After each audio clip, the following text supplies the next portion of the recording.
when I look at the download, I look at our client shows. And for many of them, the download number week over week, month over month is declining. It's very tempting to look at that download number declining and say, oh, our audience is declining. But then when we look at some of the measures, verified listeners, actual people who hit play on an audio or a video file, well, those numbers are going up for every single one of the shows that we work on. The time spent, how many hours, how many days, how many years of time have been spent with a show, those numbers are going up. And we also get these playback numbers. You can call it a YouTube view, or you can call it a Spotify play. Those numbers are going up. Welcome to PodBiz, the money behind the mic, where we get into the business of podcasting. I'm Norma Jean Belenke, a podcast and media strategist. And I'm John Kiernan. I'm a podcast producer, and we're asking the question that's on everyone's mind. Where is the money in podcasting? Each week, we talk with podcast industry professionals, marketers, and creators who are turning podcasts into a thriving business and making the industry what it is today. With real revenue, real strategies, and real results. If you're looking to grow or scale your show, and of course monetize, you're in the right place. So let's get down to PodBiz. Today, we're speaking with Dan Misener, co-founder of Bumper.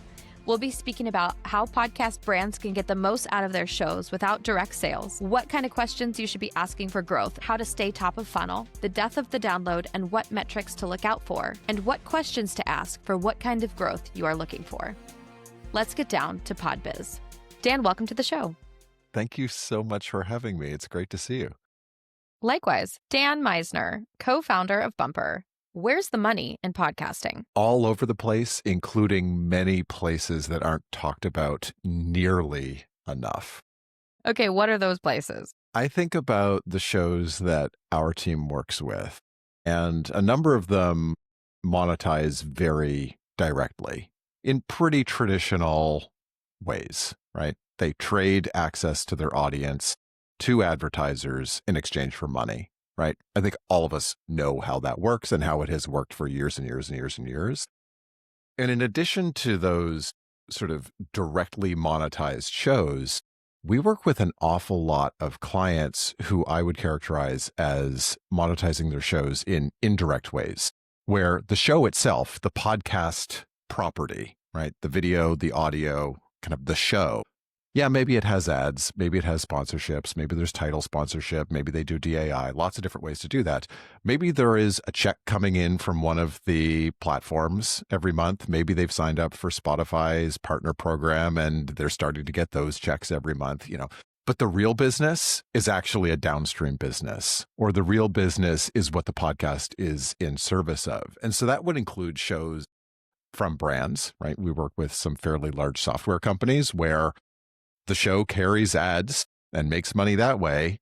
The show is also really good top of funnel for the software product or the software service. I think about this in terms of, the kinds of clients that we work with. We work with a couple folks in the real estate space where people who are interested in real estate investing are really interested in real estate investing.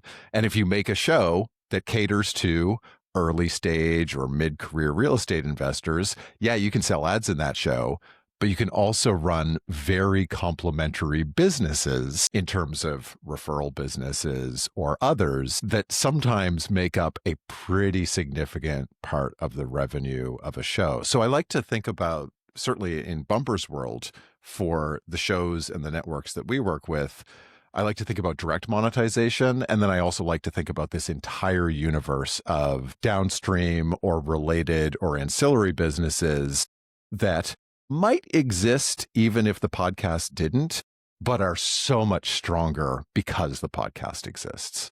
That top of funnel messaging is really amazing in terms of connecting consumers with a brand based on, the halo effect and the values that people are seeing from that brand, right? Oh, this brand cares about cybersecurity. This brand cares about personal finance. Oh, this brand cares about real estate investment.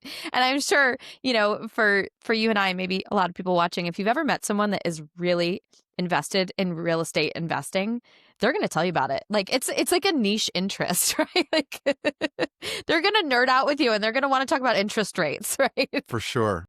I mean, I think about years ago, I used to work at a production company, and we made a show with the company Shopify, which has since become massive, right? If you're a Yeah. small business person, if you're an entrepreneur, if you want to sell things online, Shopify is one of the platforms that I think you would consider. Yeah, it's one of the top We platforms. Yeah. we worked really early on with Shopify when they were really coming up, and we helped them make a show. And I was so struck at the time by the way that their marketing team thought about what you describe as the top of funnel here. They made a show that was very, very light in terms of brand touch. There weren't ads for Shopify inside the show. There weren't calls to action or product offers inside the show. In fact, you rarely heard the word Shopify in the show. And the whole idea, the strategy here was Shopify's product is really good. And if you are an entrepreneur, if you're a small business person, if you want to sell things online, you're going to come across Shopify. The job of the show was not to turn people into Shopify customers. The job of the show was to inspire more people to become entrepreneurs, to inspire more people to try and sell things online. And the thinking was, well, if we can create more entrepreneurs, if we can inspire more small business people, logically, they're going to do research into what should I use to sell things online, and they're going to come across us, and they're going to have this positive impact. So they had enough faith in the quality of their software, their product, the service that they were offering, that they didn't really need to take that really heavy brand touch approach. They just presumed, oh, we're going to win on merit. Our job and the job of the show is to increase the number of entrepreneurs in the world, and then all good things flow from that. I think that's such a great point. It's about creating community and creating consumers who maybe if they don't use your brand directly, they will one day, or they'll at least come across it because they've joined the industry. They've joined your community, right? They've become an entrepreneur. So of course they'll hear about Shopify. That community-driven aspect in terms of top of funnel for branded podcasts is huge because the ROI is there.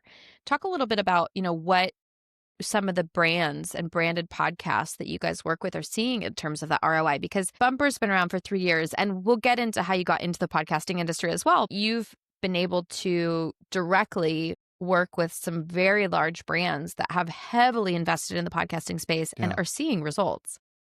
Yeah, and I think you're right. We've worked with some really big, well-known household name brands, and I use the brand word very, very broadly, right? We work with Ford Motor Company. They're a brand. We've worked with the Metropolitan Museum of Art in New York City. They're a brand, right? Yeah, I think of them as a brand, right? They're not an individual creator. They happen to be a museum, right? Yeah. And so, big household names. And what I find really interesting about what brands want out of podcasting is that the smartest of them are after what podcasting truly offers, which is access to people and access to time and attention, right? And so when we work with the team at Ford Motor Company, we work with Magnificent Noise, which is a fantastic production company who makes a show called Drive with Jim Farley. Jim Farley is the CEO of Ford. What is the goal of that show? It is to highlight not Ford's products, right? They don't have a brand awareness problem. If you're thinking about buying a vehicle, you're probably aware of the existence of Ford. They've been around for a while, right? It's not a brand awareness thing. This is about humanizing and helping people understand that the CEO of Ford, Jim Farley, is a real life human being who is incredibly into cars. He is such a gearhead. He knows his stuff. And so they make a show called Drive with Jim Farley, where Jim is talking to other car nuts, other automotive enthusiasts, and some of them are celebrities, right? Jay Leno or Kelly Clarkson, big names, Neil deGrasse Tyson, household names, people that you would know. And what they do is they nerd out about cars for about a half an hour every episode. What is the real value there? Last I checked, if you go into a Ford dealership, you're not mentioning a coupon code. You're not clicking on a link to put to book an appointment at your local dealership. It's not the same kinds of things that a lot of direct response advertisers or a lot of sort of performance marketers are interested in. What's Ford interested in? They're interested in reaching human beings who are going to be excited and enthusiastic about nerding out about cars for a half an hour a week and having that audience spend time with them. So their KPIs are not how many downloads did we get, and we can talk about downloads and how they are maybe not the best proxy. We're going to get there. But they're interested in what can podcasting do that other media can't do nearly as well. How many people showed up week over week over week? How much time did they spend with us? And so they are optimizing for, can we reach the largest number of the right people? And can we get them to actually spend time with our show? Because when they spend time with our show, they are hearing how genuine and authentically enthusiastic everybody on the show, guests and Jim, the host, are about this sort of passion that they have, And so Bumper does not exclusively work with brands. That's a piece of what we do. We also work with lots of other kinds of podcasters. But I love working with brands because they're interested in what podcasting can do that is really hard to do in other media, including social, including short form video, including written, all of this stuff. Where else are you getting the amount of time and attention that you can get in a well-crafted, well-made, well-marketed podcast episode? I think it's really hard to find that anywhere else. Absolutely. I've talked about this with some of the clients I've had. It's about finding people who are as obsessed with your industry as you are, right? So like you're finding those automotive enthusiasts, gearheads, because people who love cars are going to nerd out on cars. And so people who sell cars are also those car nerds. So it makes sense to build that community. There's a community aspect within podcasting, especially, on the branded side. You're creating a community of people who aren't necessarily buying directly in that moment, right? You're not buying a car through an affiliate link. It's not happening. And at the same time, it really shows people, hey, these are the products we're excited about. Here's the research that goes into it. Here's how you get to learn about the brand and be part of that story. When people are buying things, especially big ticket items, they're buying the actual item, but they're also buying the story and who it makes them for owning it as well. Absolutely. It's a really big facet of that. Thanks for joining us here on PodBiz. If you're liking the show, please subscribe and write us a review on Apple Podcasts. It really helps other podcast pros find the show. Thanks so much. And back to PodBiz. Well, back to the death of the download. Let's dive in there. You started our conversation asking, where's the money? Right, which I think is the sort of big question of this show. And like it or not, the download has been a form of currency in our industry for a really long time. And when I say currency, it's the closest thing we've got to a way to value, transact, buy and sell that we have. Yeah, standardized measurement. I mean, we've seen it with IAB and that kind of standardization that everybody hopes everybody's following. Yeah. And so I tend to think of the download as a kind of currency. For lack of a better term, there's an exchange rate. You can change US dollars into downloads and vice versa, right? And I think the download did a lot of good work for a lot of years, but has never felt more broken to me. And that has sped up over the past couple of years. I think about the download and I think about what has happened just over the last 18 months, 2 years to the download. Everybody likes to point at Apple's changes to automatic downloads that came with iOS 17, which is coming up on 2 years ago. A lot of people took a big download haircut. Downloads went down. Audiences didn't really change. In fact, many times the audience size increased as downloads declined. I think about Spotify's moves as a platform. I think about how Spotify has been pushing and encouraging so many creators to publish video on their platform. And when you publish video on Spotify's platform, that generates no downloads. And I also look at YouTube and the ascendance of YouTube and the incredible popularity of YouTube as a consumption platform for podcasts and as a discovery mechanism. Discovery on YouTube. Podcasts. I mean, it's the number one digital discovery platform for podcasting. And how many downloads did YouTube generate for you last month?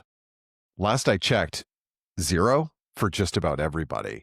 And so we have, and I just named 3 big companies, but there are other things going on as well, right? We've seen all the ways that downloads can be faked or bought or juked right? And there's a whole universe of that out there. And so when I look at the download, I look at our client shows.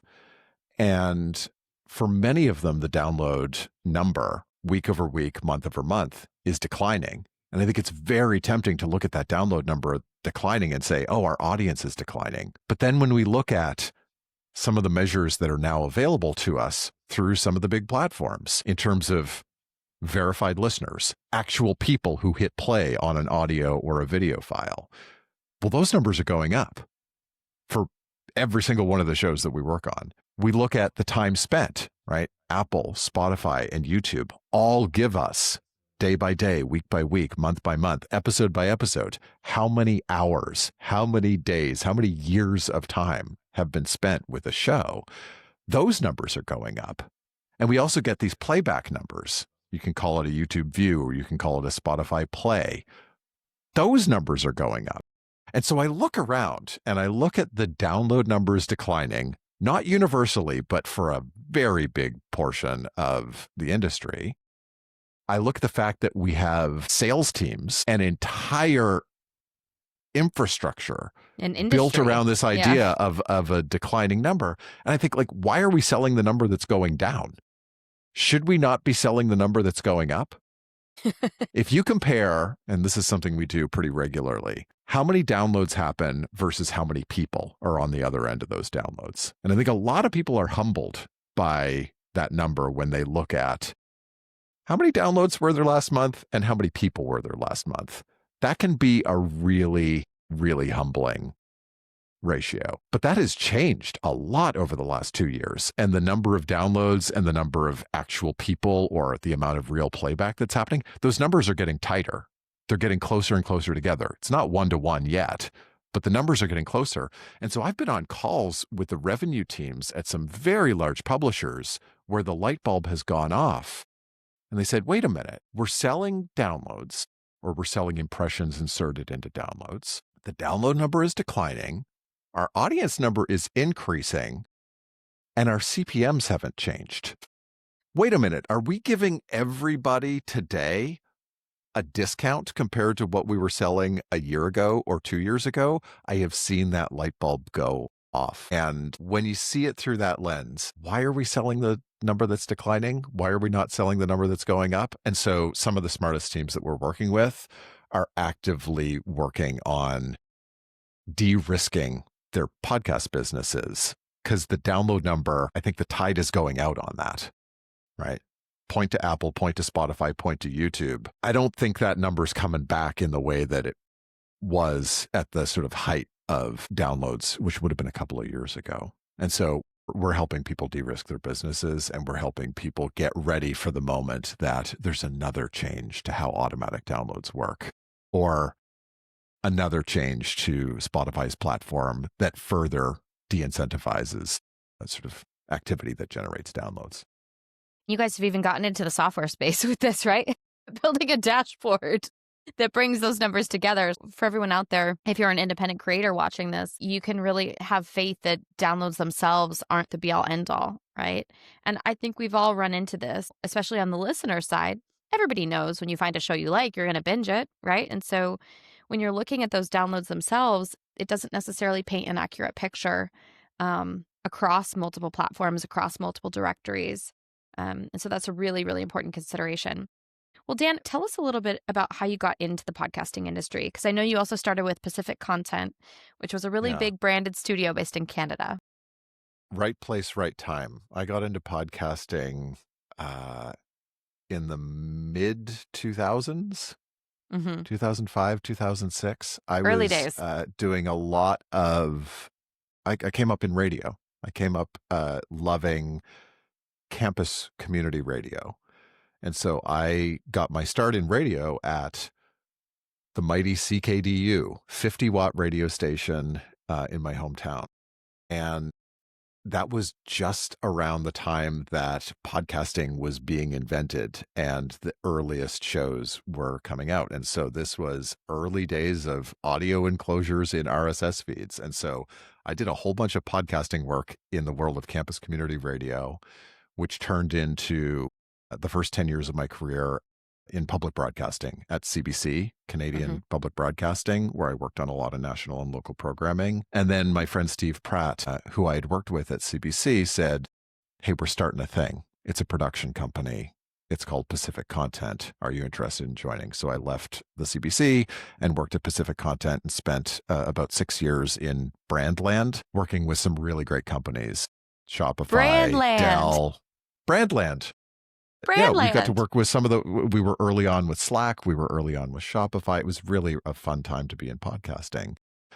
And then coming out of my time at Pacific Content, my colleague Jonas Woost and I started Bumper, which is where we're at today. And, in terms of the audience dev work that you and Jonas do at Bumper, and, what you've seen that makes the biggest impact in terms of your client success and really Bumper success, what would you say is a key move or metric or even mindset that's made the biggest impact? I think the tactics differ show to show, network to network, client to client. And I don't think there's a magic set of tactics that works for everybody. No, you always have to be flexible. It's situational awareness, right? We're all fighter pilots. If there was a list of 10 things that you could do today to guarantee success, I don't think I would have a job. I don't think you would have a job. Like, of course, it is dependent on the show, the network, the talent, the timelines, the budget. Like, there's so many different considerations. Here's the commonality, I think, across the most successful clients that we work with. They have a really clear idea of who they want to serve. They have done the work to understand not just the monolithic or singular audience that they have in mind, but they've done the work to identify different kinds of listeners, different kinds of podcast consumers for whom they could offer something truly unique and valuable in the marketplace. And so knowing who you want to reach, knowing who you want to serve, and understanding the needs, states, and the pain points of those audiences, the most successful clients we work with have put in the work to have a really deep understanding of who's on the other end of the episode, who's on the other end of the show. And that pays off in terms of story selection, in terms of guest booking, in terms of scripting, in terms of show structure, in terms of duration. It also has knock-on effects for how and where you market the show. And so the least successful shows that we've worked on have tried to reach everybody. And the least successful shows that we've worked on have marketed in far too broad a way to have any kind of return. So there's an understanding of the audience and their need state. I think the other commonality is that the successful shows that we work with and the best performing networks we work with are focused on the real value, right? People, playback, and time spent. And they are not chasing vanity metrics. And when I say vanity metrics, I'm thinking about the download number for the sake of the download number, not necessarily for the sake of revenue or the chart appearances or the, other kinds of vanity metrics. We put a bunch of money into paid promotion and wow, we got more downloads for the last week. And there are ways, I don't want to poo-poo paid. I mean, there are ways No, paid works, but there are absolutely ways to build real audiences. And you can do it in a sustainable way, but it tends not to be magic beans and overnight success. It is slow, it is steady, and it takes work. The work is the most important thing. And starting a podcast, it's about making sure you have that clear strategy from the get-go, right? I think people sometimes look at the industry and they see anecdotal success and they think, well, I'll just start a podcast. And you even see that on the brand side as well. But it's that research of, who do we want to reach and why do we want to reach them? And the spirit of service. The overwhelming theme that we've seen so far on PodBiz is to really understand the spirit of service and to be service focused for your audience, whoever that is, right? If you're a podcast hosting company, it's podcasters. If you are in ad sales, it's brands, right? If you are a creator, it's your audience. But to consistently be in service of whoever it is that your product is for is so important within podcasting and really the tenet of success and sustainable growth. Totally agree. What is something that people don't know about what you do? I think when podcasting works, it looks really easy. Right? People don't know the amount of time that goes into making something that seems effortless to the listener or to the viewer, right? I come from the world of production. I used to make shows for a living. And it is remarkable to me how much time and effort, how many of the details you can really sweat that if you do a good job, nobody knows about. And so there's a production side to this, really finessing a mix or really making sure that the pacing or the timing of an edit works. There's all those production elements. And I think the same is true for podcast marketing, podcast audience development, podcast growth, whatever you want to call it. There is no light switch you can flip that turns into instant success.